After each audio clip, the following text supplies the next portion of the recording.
है good morning day student. आज के इस लेक्चर में बेटा हम लोग बात करेंगे क्लास 12 इंग्लिश मीडियम बायोलॉजी के आपके नेक्स्ट टॉपिक चैप्टर नंबर 12 के next topic that is biotechnological application in the medicinal field. ठीक है, इंपॉर्टेंट टॉपिक है, अल्ट्रा इंपॉर्टेंट टॉपिक है। काफी बार ये डायरेक्टली क्वेश्चंस पूछे जा सकते हैं। क्लियर है? क्लियर है? कहाँ क्वेश्चन पूछे जाते हैं वो बताएंगे आप लोगों को डिटेल के अंदर। अब मेडिसिनल फील्ड यानी कि चिकित्सा के क्षेत्र में बायोटेक का क्या क्या उपयोग है, आई बात समझ में? तो इसमें आपको तीन मेजर टॉपिक पढ़ने हैं। पहला टॉपिक आता है आपका जेनेटिकली इंजीनियर्ड इंसुलिन, ठीक है। सेकंड आएगा आपका जीन थेरेपी, थर्ड आएगा आपका मॉलिक्यूलर डायग्नोसिस। आई बात समझ में? पहले हम लोग सेकंड एंड थर्ड का थोड़ा सा ओवरव्यू पढ़ते हैं। जीन थेरेपी, जीन चिकित्सा यानी replacement of damage gene by the healthy ones. ठीक है, जो डैमेज जीन है उनका आप लोग रिप्लेसमेंट करोगे किसके थ्रू? हेल्दी वंस के थ्रू, हेल्दी जीन्स के थ्रू हम लोग क्या करेंगे? उनका रिप्लेसमेंट करेंगे। ठीक है, ये होता है जीन थेरेपी। हम लोग इसे नेक्स्ट लेक्चर में डिटेल्स में पढ़ेंगे। क्लियर है? सेकंड आता है आपका मॉलिक्यूलर डायग्नोसिस। मॉलिक्यूलर डायग्नोसिस का मतलब कि आजकल हम लोग इनिशियली हम लोग क्या करते थे कि भाई बीमारियों को आप लोग निकालने के लिए, बीमारियों को डायग्नोस करने के लिए बेटा क्या कर लेते थे आप लोग? बीमारियों को डायग्नोस करने के लिए हम लोग क्या कर रहे थे कि serum technology, plasma technology, urine वगैरह का टेस्ट करना, राइट। यूरिन के टेस्ट करने के अलावा आप लोग अगर मैं बात करूं तो बिसाइड दीज अगर आप लोग बात करें तो आप लोग ब्लड टेस्टिंग करते थे। ठीक है, ये सारे के सारे टेस्ट हम लोग करते थे। लेकिन आजकल क्या है, एडवांस लेवल में हर किसी को पेशेंस तो है नहीं बेटा। हम लोगों को क्या है कि अगर कोई बीमारी के लिए आप लोग डायग्नोसिस करा रहे हो, टेस्ट करा रहे हो, तो रिपोर्ट जो एज फास्ट एज पॉसिबल है। तो उसके लिए आप लोग क्या करोगे? ये मॉलिक्यूलर डायग्नोसिस टेक्निक्स हैं जो हम लोग नेक्स्ट लेक्चर्स के अंदर पढ़ेंगे। क्लियर है? आज बात करते हैं जेनेटिकली इंजीनियर्ड इंसुलिन की। ठीक है, what is the exact meaning of genetically engineered insulin? ठीक है, नॉर्मली अगर मैं बात करूं, आप लोग क्लास 11th में सब कुछ पढ़ चुके हो। इंसुलिन क्या है? एक डाइजेस्टिव हार्मोन है, या फिर अगर हम बात करें तो एक एंडोक्राइनल हार्मोन है। ठीक है, अब ये एंडोक्राइनल हार्मोन जो है, ठीक है, कहां से निकलता है? हमें पता है हमारे पैंक्रियास से निकलता है। पैंक्रियास कहां है बेटा? आपके यहाँ पर है, स्टमक के साइड में, राइट हैंड साइड में, आपके स्टमक के जस्ट पास अपोजिट साइड में स्थित है। ठीक है, पैंक्रियास का मेजर रोल क्या होता है? पैंक्रियास जो है डाइजेस्टिव ग्लैंड है। काम क्या आ रही है? काम क्या आ रहा है बेटा? इंसुलिन को रिलीज करना है। ठीक है, अब पैंक्रियास में अगर बात करें इंसुलिन वो कहां से निकल रहा है? वो B cells of Langerhans island. आप लोग सब पढ़ चुके हो कि पैंक्रियास में दो टाइप की सेल्स होती है। कौन कौन सी?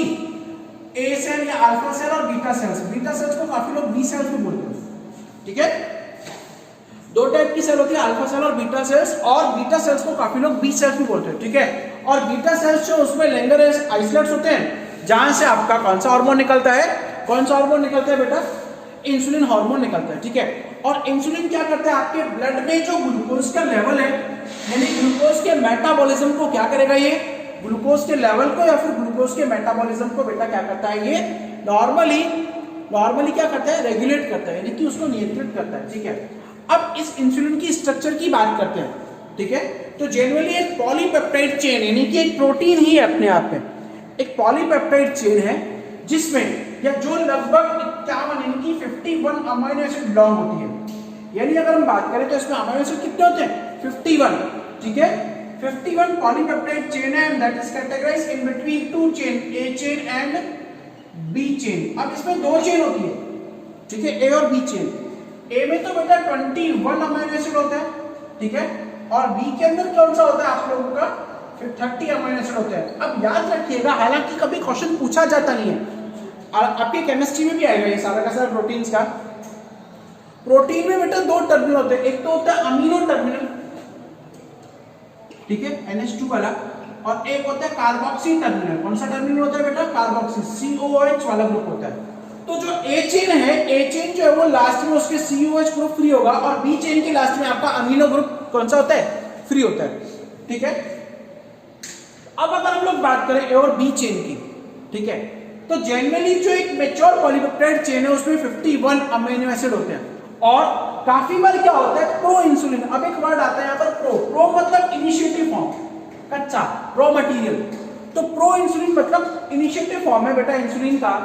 जब ए और बी के बीच में एक long polypeptide other chain that is C peptide, C chain आ जाता है, तो whole structure will be known as pro insulin. Whole structure will be known as pro insulin.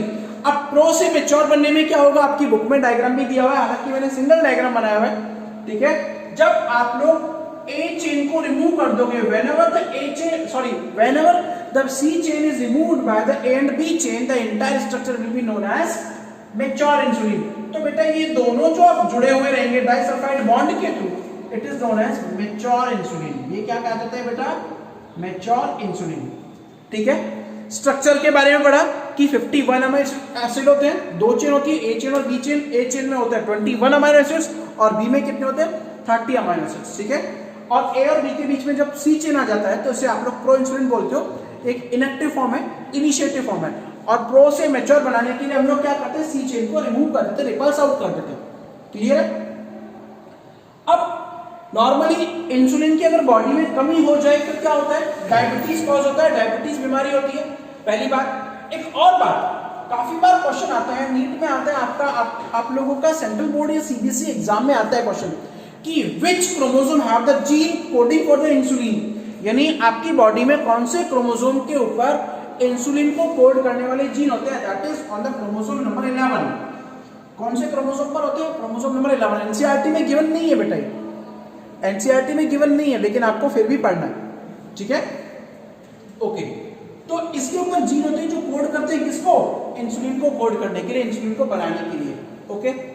अब ये क्या कर रहा है कि ठीक है हमें इंसुलिन के बारे में सब पता लग गया, लेकिन अब आर्टिफिशियली जेनेटिकली सिंथेसाइज क्यों करें इंसुलिन को, क्या रिक्वायरमेंट है बेटा। डायबिटिक पेशेंट जो है ना, अब काफी बार क्वेश्चन आता है कि is there insulin is taken by the orally, ले जाते हैं, नहीं, क्योंकि इंसुलिन जो है अगर ओरली लोगे तो वो डाइजेस्ट हो जाता है और फिर आपकी बॉडी के कुछ काम का नहीं रहता, ठीक है। तो इंसुलिन कभी भी, क्यों, क्योंकि आपकी बॉडी के अंदर एसिडिक पीएच और एसिडिक पीएच के ऊपर ये वर्क नहीं करता, क्लियर है। तो इंसुलिन को डायरेक्टली आप इंजेक्टेबल फॉर्म में लेते हो, किस फॉर्म में लेते हो बेटा, इंजेक्टेबल फॉर्म में। डायबिटिक पेशेंट जो है वो डायरेक्ट इंजेक्शन के फॉर्म में इंसुलिन को लेता है, क्लियर है। अब जो ये आपका डायबिटिक पेशेंट है, इसकी रिक्वायरमेंट को फुलफिल करने के लिए हमें जरूरत पड़ी जेनेटिकली या फिर आप लोग आर्टिफिशियली इंसुलिन को सिंथेसाइज करो, ठीक है। तो इनिशियली सबसे पहले किससे निकाला गया था वो देखते हैं। सबसे पहले बेटा ये निकाला गया पैंक्रियाज ऑफ स्लॉटर, यानी कि जो डेड या सड़े हुए जीव थे, काऊ और पिग, उनके पैंक्रियाज से निकाला गया। लेकिन यहाँ पर दो प्रॉब्लम जनरेट हुई, ठीक है।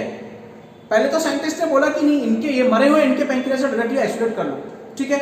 लेकिन ये दो प्रॉब्लम जनरेट हुई, क्या, पहला तो उसकी क्वालिटी बहुत पुअर थी। अब पुअर क्वालिटी थी तो वो क्या कर रहे थे, वो ह्यूमन बॉडी के अंदर एलर्जिक सिम्टम्स शो कर रहे थे, यानी हमारी बॉडी उसको एक्सेप्ट ही नहीं कर रहा था, हमारा बॉडी जो उसको एक्सेप्ट ही नहीं कर रहा था, पहली बात, ठीक है। पेशेंट के अंदर और ज्यादा बीमारियां हो रही थी, डायबिटीज तो था, साथ साथ उसको इंसुलिन, क्योंकि आपकी जो बॉडी के अंदर IgE एंटीबॉडी है वो एक्टिव हो गई, ठीक है। अब IgE एंटीबॉडी एक्टिव हो गई तो एलर्जी होना ही होता है, ठीक है। तो भाई और बीमारी है, अब डायबिटिक पेशेंट को एलर्जी हो गई तो वो ठीक भी नहीं होगी। सेकंड क्या था कि दूसरा जो आप लोगों का था कि वो इंसुलिन जो था पुअर क्वांटिटी उसका पुअर था, यानी कि अमाउंट भी बहुत लो हो रहा था।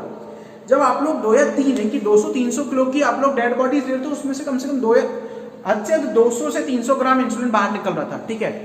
तो अमाउंट भी बहुत लो था। दोनों मेजर प्रॉब्लम है भाई, क्वालिटी भी और क्वांटिटी भी, हमें तो इन दोनों के ऊपर वर्क करना है, क्लियर है। अब उस केस में अल्ट्रेशन टेक्निक की नई टेक्निक आई जिसे आप लोग जेनेटिक इंजीनियरिंग बोलते हो। अब उसमें क्या किया, जो क्रोमोसोम नंबर 11 है आपका, जो आपकी बॉडी में इंसुलिन के अमाउंट को रेगुलेट करता है, ठीक है। डायबिटिक पेशेंट के अंदर इसमें अगर गड़बड़ी म्यूटेशन आएगा तो डायबिटीज होगा ही होगा, ठीक है।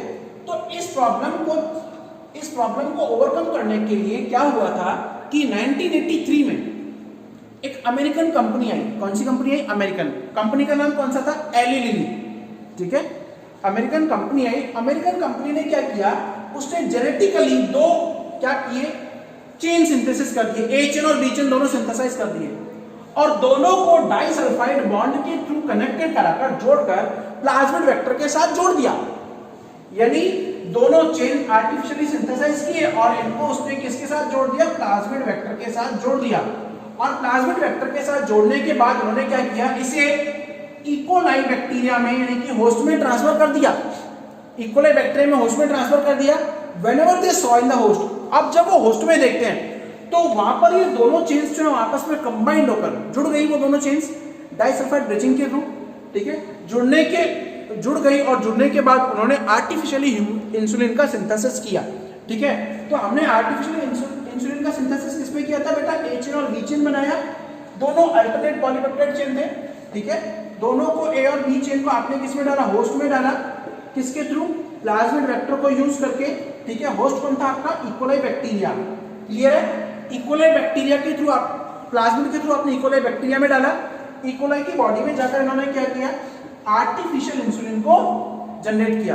अब वो आर्टिफिशियल इंसुलिन रिसेंटली, क्वेश्चन आता है काफी बार आपका क्वेश्चन आता है बोर्ड में कि आर्टिफिशियल इंसुलिन रिसेंटली यानी कि नाउअडेज ये किस फॉर्म में बिकता है मार्केट में?